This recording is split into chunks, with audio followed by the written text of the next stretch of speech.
Well, there's so much to say, and lots of people are saying some really good things, some things that I'm really glad to hear. I wanted to just suggest that this budget reflects a kind of invisible, repressive agenda, and it doesn't benefit us, the citizens, and it doesn't benefit the state. And as we go through it and look at all the parts of it, we will see how the state is disbenefited in every single area. Specifically, I wanted to talk about education in this state. The cuts here in Wisconsin, our state university system has been under a state of siege for quite a while. Our budgets have been cut and cut and cut and cut. I work in the system, and I don't remember when I had a raise, if ever. I'm sure somewhere back there. But that kind of thing is going on constantly, and now we're going to be asked to cut how much more from the whole University of Wisconsin system budget? There's nothing left. What we have is a kind of a system where we're being told to cut the fat, but we're already an emaciated body. So where's that fat going to come from?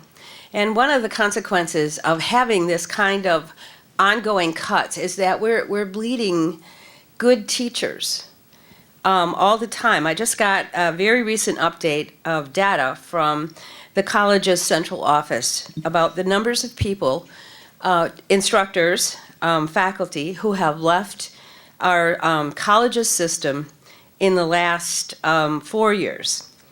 And basically, it isn't that they don't like the college's system. People like working with the colleges. It's a great system to be part of. We're very helpful to students. We provide a low-cost education that is excellent. When students leave here and they go to the comprehensives or the University of Wisconsin, they're well prepared to be successful people. But we can't continue to do this if we keep losing instructors. So let me just tell you that between 2010 and the end of 2014, we have lost, I'm adding this up in my head, 27% of our instructors throughout the college's system. Who wants to work in a system where you don't make much money and where cuts are coming one more time? And I'm talking here about the colleges, but we see that happening too at, for example, UW-Madison, where people who are being interviewed to work there are withdrawing their applications, withdrawing their interest in working at the University of Wisconsin because they understand what's happening to education in this state. And they don't want to come here, and they don't want to work here. So we're not creating jobs, we're losing people. So that's my thoughts on the education issue.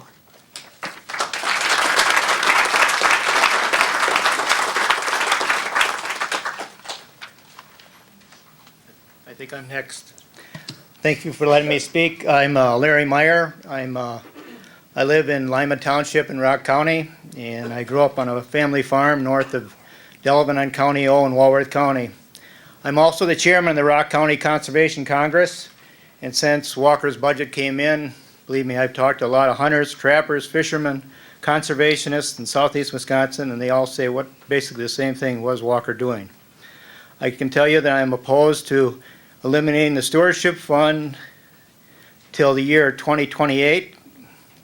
I am opposed to taking the authority away from the Natural Resources Board, and I'm also opposed to eliminating the science positions at the Wisconsin DNR. First of all, let's go into the stewardship program. And just in the Rock River watershed, we need the stewardship program. We have a flooding problem, and this flooding problem will continue to grow, and we the people have done it. We've got more highways, more homes, more blacktop, asphalt. Our farming practices have changed, and what's happened is we get more and more flooding, and we have to take care of this. And you can take care of it, you can correct it. There are certain places that can be bought up when they become available, and you can control flooding. Slow down the water or even hold it back, prevent all this flooding going down this area. And what you will gain, millions of dollars for the people in this area. Next thing, we're going to go into the Natural Resources Board. The Natural Resources Board is very important because it gives some consistency to the DNR. We keep the people involved in managing our natural resources, and it's an educational process. You keep the people involved, they learn too. It also helps us in other things. We can't understand why Walker would take away the Natural Resources Board. For one thing, it does not cost any money. Them people, that 5, 7 people on the board, don't get paid. And the other thing is, we're really concerned that if he takes away the board, he must not be happy with certain things related to flex sand mining, mining laws, pollution laws, high-capacity wells, and handling our manure problems on large livestock operations in Wisconsin. I think Walker believes that we will lose business opportunities. But what happens when Walker leaves? You start changing things. And then you change them back again. Is that a business opportunity? No. I think I'll go a little bit into the science positions at the DNR. There's a total of 66 positions that could be eliminated, and I understand that 16 of them could be science positions. 9 of them are federally funded. That means no money coming out of Wisconsin. But what do these positions do for us? They keep us informed and tested, and they keep us informed about things about seasons on animals, harvesting, runoffs, anything to do with pollution, any number of variety of things related to our natural resources. I can tell you from firsthand that once you pollute a stream, you cannot put it back all the time. I've seen firsthand, you pollute a stream, you kill the native vegetation in it. And when it settles down again, you don't get the native vegetation. Oop, my time is running out. You don't get your native vegetation back. What you get is invasive plant species. Phragmites, narrow-leaf cattails, and stuff, things like that. Well, I'm going to have to shorten this up, but I will tell you one thing. I just wonder what would happen if this budget went through. We lost the secretary of the DNR as being an appointed position, and the last one was, I believe, a person that ran a prison supervisor. This one is a business person. Okay, and now if we lose the Natural Resources Board, and then you take away all these science positions that we studied, what do you have left in the DNR? Anyone can go in there and they just think, well, I'll do what I got to do and leave. You know, and it changes could change every 4 years. We got to put more stability into this positions. I guess my time is up. Thank you. Mr. Meyer.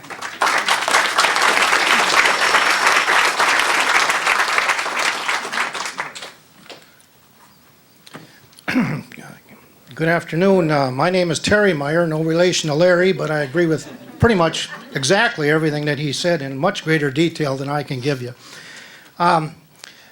I've been a resident of Janesville for all of my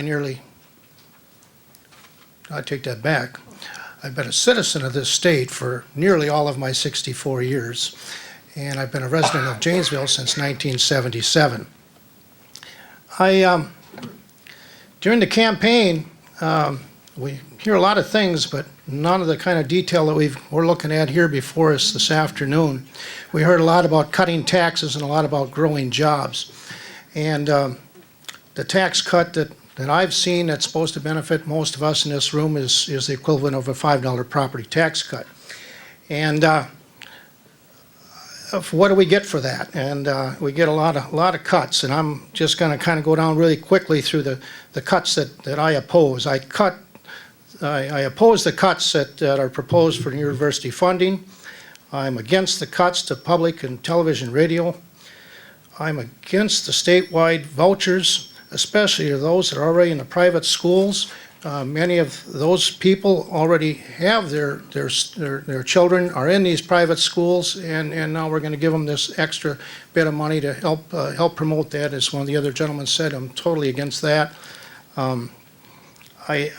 I don't know how public schools are supposed to survive. You still have your fixed costs, your brick and mortar and all of those things, and you keep pulling out a few students, a few $1,000s, and all this other stuff stays there. I don't know how we're supposed to survive with public education.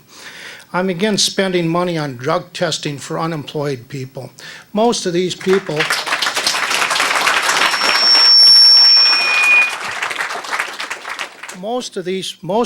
people have already been had drug testings and a precondition for employment for the job they just got laid off from. It makes no sense. I'm against borrowing $1.3 billion for road maintenance and construction. I'm against, like Larry said, freezing conservation for land purchases. Some of these properties come up once in every 2-3 generations. And to lock this down and say nothing for 13 years, no ifs, ands, or buts, makes no sense. The budget used to have $87 million in it. It's now currently down to 32. I'm not saying that, and I realize there's debt there associated with this, but leave the door open just a little bit for some of these jewels that may come up that none of us are aware of at this point in time. I'm against gutting the Natural Resources Board. Again, this was a board that's been there with this authority since 1928. Oh my goodness. And I see the 30 seconds. And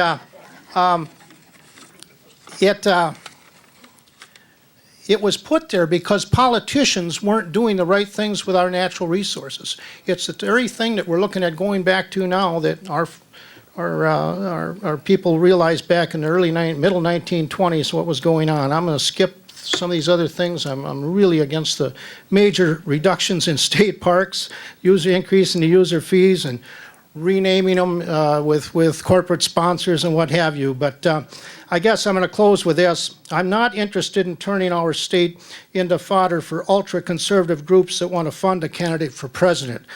I am for big and bold if it's defined as having an honest discussion like you representatives are willing to have with us here today about the financial condition of our state. I'm for big and bold if it means facing the citizens and saying that we actually have to raise some revenue here, folks, like gas taxes or registration fees in order to pay for our roads and not go further in debt like we already are, even though interest rates are low and that's supposed to be the thing that says it's so good. If we get some surpluses, keep those surpluses for rainy days. Don't give it all back just to kind of give yourself a pat on the back and say, here we are, folks, I'm doing these good things for you, because times won't always be good. There's bad times like we experienced today. And don't reduce property taxes by these token amounts without telling the citizens what they might lose in return. And for that, I want to commend all of you that are sitting there in front of us today for being willing to listen to us about these things. And thank you so much. Thank you very much. Thank you very much. So next we have Jim Hay from Janesville, Alan Jeanette from Janesville, and Mark Fuller from Janesville. And please, if you can, keep it to 3 minutes because we have a stack to go through. Billy Bob's got 3 minutes he's willing to give away. Oh, that also reminds me, if you want to slip, raise your hand and Steve or Maggie will get it one to you. Go ahead, Good Jim. evening. I am Jim Hay from Janesville. I have a different kind of question, and when I end it, you will see the implications for the budget.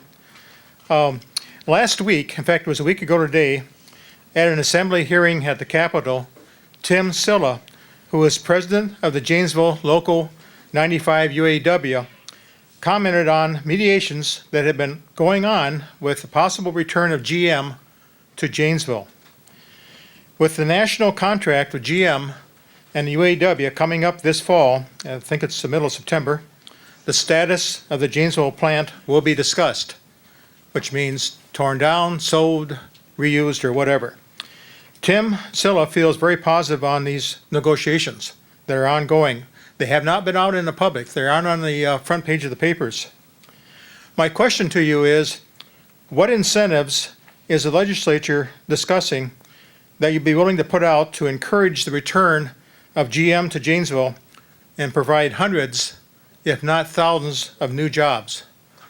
I've got a little vested interest in this. My son-in-law and daughter live in Wanakee, and he commutes 6 hours to Fort Wayne GM each weekend, back and forth. They carpool with, there are several dozen Janesville area GM workers commuting to Fort Wayne. He's in his 29th year. Thank you. Thank you, Jim. And again, most of us will probably stick around afterwards if you want to come up and we can have a more personal conversation. So, Thank you and good evening. My name is Alan Jeanette and I have lived in Rock County all my life. The current budget proposal calls for an expansion and overhaul of family care program in which Medicaid dollars are used to take care of disabled adults in long-term care starting on January 1st, 2017, in which all other long-term care programs for disabled adults will be eliminated. From this new expansion, Governor Walker has proposed $14 million to the family care program over the next 2 years. The proposed changes and cuts involved could save the state $33 million over the next 2 years, according to the state nonpartisan legislative fiscal bureau. Carol Juncker, a spokeswoman from the Department of Health Services, says the proposal is to prevent fraud and to increase investigation in fraud cases, even though the state currently doesn't track how many confirmed cases of such fraud exists.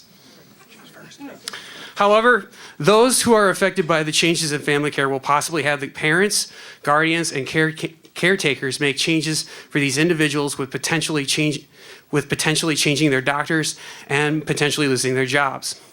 My younger brother, Adrian, who has autism, currently lives in a long-term facility housing on the south side of Janesville here, and also works at Riverfront, one of the 2 organizations in Rock County that provide employment for those with developmental disabilities with a sense of purpose in life. I am opposed to these necessary proposed changes in family care program and ask our state representatives to take this proposal off the budget table. Thank you for your time.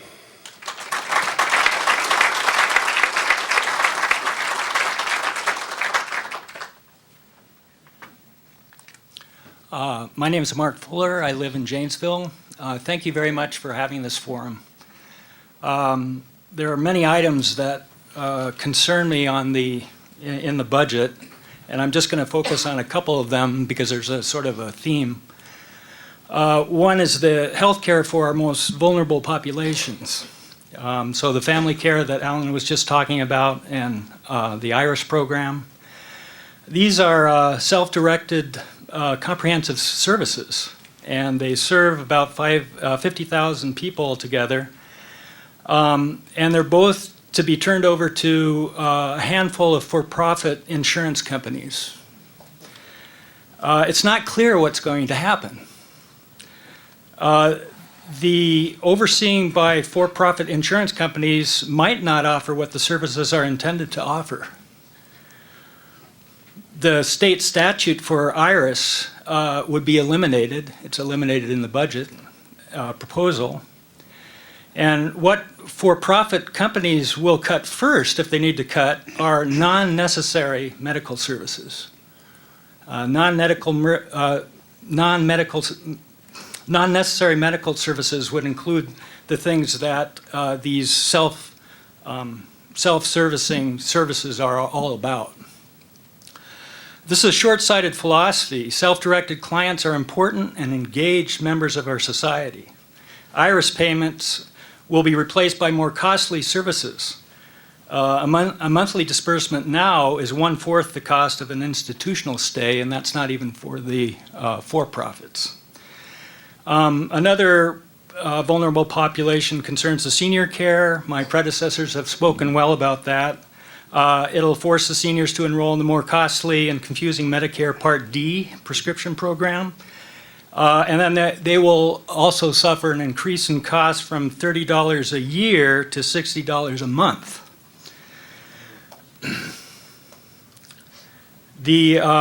Last thing I wanted to mention was the K through 12 education and taking funds from local public schools to help pay for expansion of private school vouchers. This is going to hurt the rural and poor districts a lot more than other districts. And this is going to sort of tie into what I'm calling my theme behind these, is that the philosophy behind these proposed cuts is misguided. We, the people, agreed to take care of our vulnerable populations and to guarantee an education to all. And this is where the public sector is needed. It's not about making a profit. If we're lucky, we break even.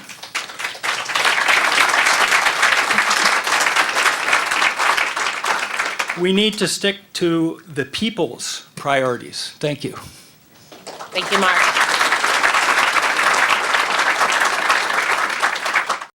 My name is Tracy Lindsay, and I'm here on behalf of the Wisconsin Area Health Education Center System. Wisconsin AHEC is a key partner for building Wisconsin's healthcare workforce.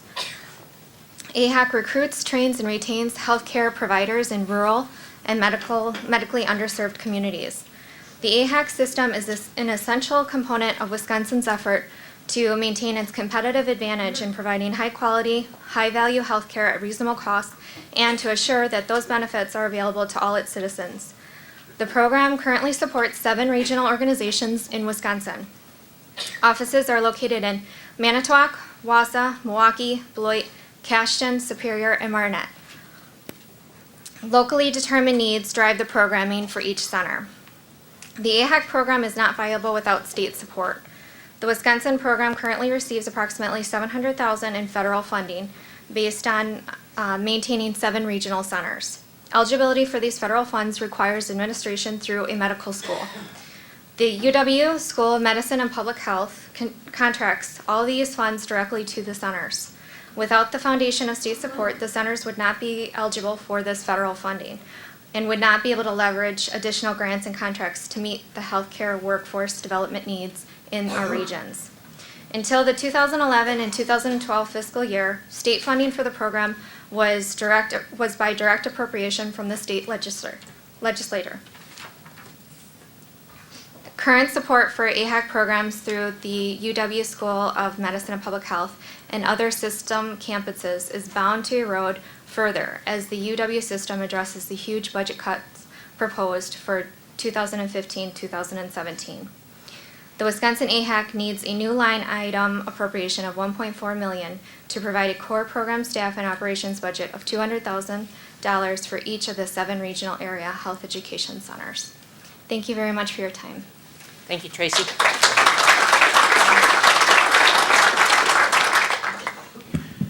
My name is Connie Matusiak, and I'm from Beloit, Wisconsin, and I just have 2, which are actually very personal comments, and it might not apply to a lot of others. But during tax time each year, I remind myself that taxes are what I pay for a civilized society and for the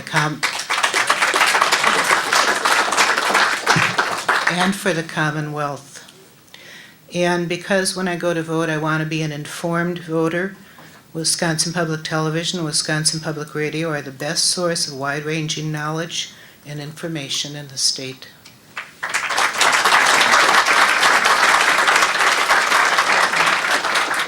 Thank you, Connie. I'm George Hagenauer. I'm going to talk about child care. I was going to also mention how the Wisconsin idea resulted in $80 million worth of development at no cost to the state, but child care is my job, so I got to work at it. Basically, I work with 4C. We're the community coordinated child care. We're a nonprofit that does support services for child care in this area and all of your districts. Basically, we aren't a child care provider advocacy group. We're a group of parents, providers, and community people who actually focus is more on how to make the system work. We had some of the best work done in combating child care fraud. In fact, we trained most of the state people who are doing it in Milwaukee. And there have been years in which I've saved the state millions of dollars. This year, I can't do that. The child care system is the largest voucher system in the state, education voucher system. It dwarfs what you're talking about in the public schools. We basically have been facing 7 or 8 years of frozen funding due to the recession. It started in the Jim Doyle administration. Last year, we basically had $25 million worth of savings. Most of it was taken out, given to large businesses as opposed to the women-run businesses, small businesses in this community to provide care. So the rates are way below. I mean, they took a couple $1 million, gave us our first rate increase, which we're really happy for. But if you look at the charts that I gave you, you're going to see that for the most part, it didn't even meet the goals that the state said it was going to meet in terms of getting the rates within 18% of what the feds say it's supposed to be. So we really need to have a real budgeted rate increase every budget if we're going to get caught back up on this. Otherwise, it's not going to work. Secondly, the Young Star program has been working really well. We've seen a lot of improvement in the quality of care. If we'd done this 20 years ago, we might not have a worker shortage because those kids who started under welfare reform are just now entering the workforce. So we're actually improving what's happening with those young children. But the major barrier is that it's tied to the Wisconsin Shares program. People aren't getting the rates that they need to actually pay for the improvements. And more seriously, if a person becomes licensed, we penalize them now for meeting state guidelines by 5%. And the end result of that is the end of a lot of family daycare not being replaced in rural communities because people basically look at the fact that there's no benefit to becoming regulated. And I've been spending time with a program that's working with mainly low-income kids, and after they put together a budget of several $100,000 to get the building off the ground, I had to tell them that they're going to lose 20 to 30 grand while they get up to 3 stars the first year. So either holding that off or putting a grace period would be good. And finally, I would say that you're looking at 2 things. One, Doyle started revising how they determine the maximum reimbursement rate and how they determine child care funding. That got put on hold with the recession. You ought to put together a committee of us who basically are not providers but who are neutral economists and others to look at that and actually do it right. And finally, your problem is that a lot of these people are not getting full-time employment. If you solve the full-time employment issue, instead of funding part-time jobs, you'll save a lot of problems and save some money. Thank you. Thank you very much.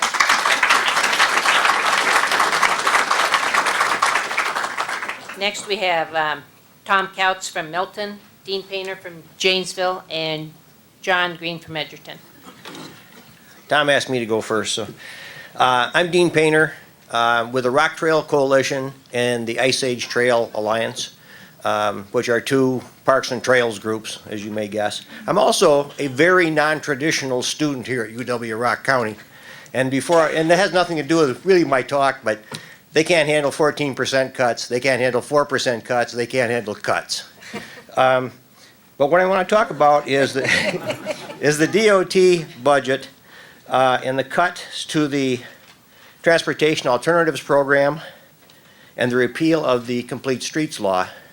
And secondly, I want to talk about the DNR budget and the suspension to 2028, essentially the killing of the stewardship program. The DOT budget is going to be borrowing $1.3 billion in the next couple of years and eliminates the $2 million Transportation Alternatives Program. The Transportation Alternatives Program funds things like a river walk in Beloit, a little bit of bike trail in Milton, part of the Safe Routes to Schools program in Beloit, sidewalk along Inman Avenue, and a lot of the bike trail in Janesville, which is the most heavily used thing here, and it's free, was paid for by Transportation Enhancements, which was the previous version of the same program. That $2 million sounds like a lot of money, but in terms of the DOT borrowing, it's 0.0015%. That's 0.15% of 1.3 billion bucks. I think we can handle that. The Complete Streets Law was a law that simply said that if state tax dollars are being used to construct roads or streets, that the walkers and cyclists and people like that should be taken into consideration. It didn't mandate any cost. It simply said there should be consideration of those users. That law is being stripped out by this budget, and we don't understand why. So we'd ask, first of all, restore the Transportation Alternatives Program and the Complete Streets Law. On the DNR budget, several people have already spoke about the stewardship program, and the stewardship program funds access to public lands for hunting, hiking, fishing, parks, trapping, birding, prairie, threatened species, you name it. Cutting that program is going to affect a lot of us in a lot of different ways, whether you're the huck and bullet crowd or whether you're the hiking and biking crowd. My wife and I are entering our third decade of working with the Ice Age Trail. And the stewardship program is absolutely vital to the Ice Age Trail in Wisconsin. The Ice Age Trail is an 1,100-mile hiking trail that exists only within the state of Wisconsin, but contributes $113 million in tourism money to the state economy. It's important that the stewardship program be restored in its current form. So 3 things: restore the Transportation Alternatives Program, restore the Complete Streets Law, and please restore the Knowles Nelson Stewardship Program. Thank you very much. Thanks, Dean.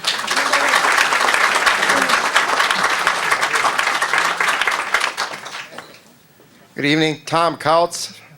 Address is Milton, Wisconsin. I reside in town of Johnstown. I had the privilege of working for Rock County as the Parks Director for almost 30 years. Along with that, I was a member of the Wisconsin Park and Recreation Association, and so I've had a chance to work with professionals across the state and with representatives of the DNR on the stewardship programs, and I want to specifically talk about not losing the stewardship program. The stewardship program has done wonderful things. Once-in-a-lifetime opportunities are possible for local units of government because the stewardship was available. Rock County has taken advantage of those in a number of cases. Without that money available, we would not have been able to use local tax dollars to combine them with grant programs to come up with items of acquisition for our local people. And in many cases in our county parks, dedicated volunteers have moved forward and made many improvements on those properties. And it wouldn't be possible to use their sweat equity, their hard labor, their dedication to a recreational opportunity without having stewardship money available. Stewardship, again, is once-in-a-lifetime opportunities, and eliminating it would be a terrible thing.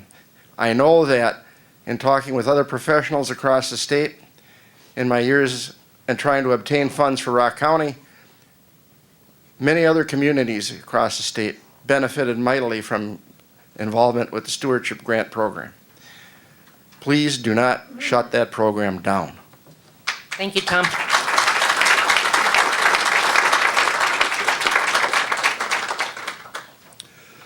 My name is John Green.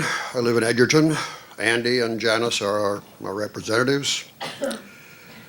My last birthday, I passed 80, so you just know I got to be for no cuts to senior care. I have family that's involved in family care, Badger care also, so you know I'm for no cuts there. About a month ago, 50 of us ARP advocate volunteers, we're not Democrats, not Republicans, I've never belonged to either party. About a month ago, 50 of us were up at the state capitol and we passed out a bunch of information. We met with every representative and senator that would meet with us. We talked to staff of those that couldn't meet with us for meetings and otherwise. It sounded a little bit more positive this time than the last time we were here. But I'm real concerned about those, but I'm not going to go into detail because we've handed you, all your representatives, we've handed you the packets with a lot of information in it. I get a little disturbed when not too long after that, and during his other protest, that the word terrorist is used to describe those of us that were up there. Well, I want to tell you, my great and great-great-grandparents moved to the Wisconsin Territory in 1839. That's 9 years before this place was a state. I love this state. My family has stayed here. I hate to see the things that are happening to it. But I will say, I'd like to thank you, Amy, for being here. It is like the Lion's Den, and you came without state patrol.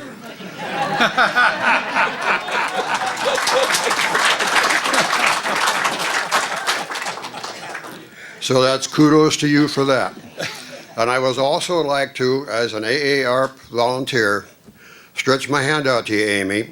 And if there's any 5 things in this budget that you disagree with the governor with, especially in the family care, if there's anything in there, you let me know, and I'll get ARP to back you up on anything you can do to buck what the governor says. So if there's anything in there you disagree with, and I know that's not how they're telling you to vote, but I am hoping that you, being you're here without all your guards and all that, I'm hoping that you'll be one that will do the right thing. I thank you.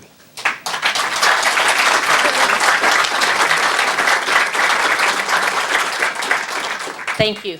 Next up, we have Jim Klein from Edgerton, Carol Green from Edgerton, and Rob Wilkinson from Janesville.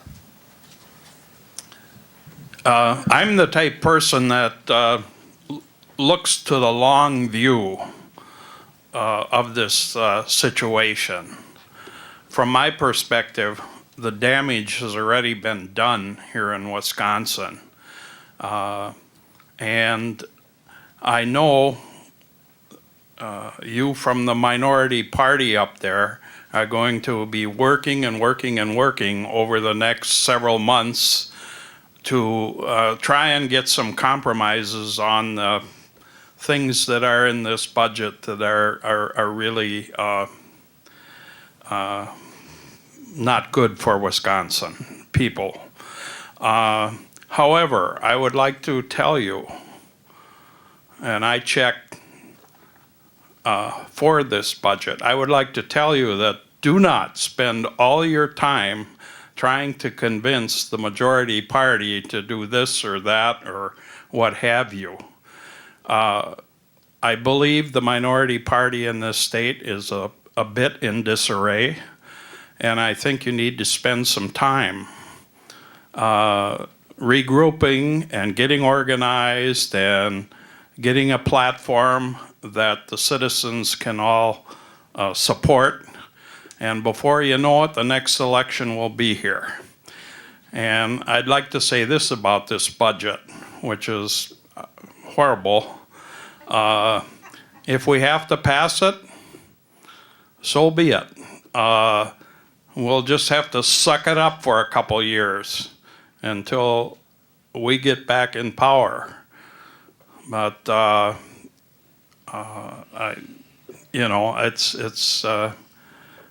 I say, if we have to give him the rope, let's give him the rope and let him hang himself with it. Thank you.